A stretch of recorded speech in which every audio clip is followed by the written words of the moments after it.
Momenti di festa qui a Campocroce. Allora, assessore regionale all'agricoltura Giuseppe Pan, ben trovato. Questo è un momento di festa perché si va a riconoscere quello che è il lavoro di tanti malgari, di tutta una filiera davvero virtuosa.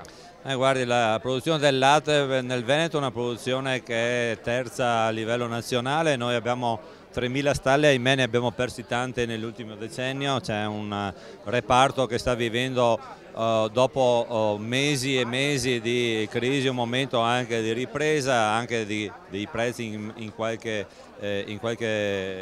maniera. Noi lo stiamo difendendo, stiamo dicendo alle latterie di organizzarsi, di uscire con un'unica voce, con un'unica produzione che è quella della qualità veneta rispetto a quella del latte prodotto, e far capire ai consumatori che il latte delle nostre maghe, dei nostri pascoli, comunque delle nostre stalle, è un latte di qualità superiore rispetto a quello che si trova da altre parti. D'altro canto qui è un momento di festa, è un momento in cui festeggiamo due formaggi molto importanti, il Morlacco e il Bastardo del Grappa, formaggi che grazie alle 30 malghe presenti nel massiccio ci regalano questi prodotti di alta qualità, e quindi noi abbiamo assistito con il nostro piano di sviluppo rurale anche agli investimenti e siamo vicini a questi produttori con i contributi naturalmente sui pascoli. Quindi grazie anche a questi interventi regionali, a questi finanziamenti, noi aiutiamo i vecchi malghesi, ma abbiamo visto anche molti giovani che sono arrivati qui a affittare maghe e portare i loro greggi e i loro bovini qui su.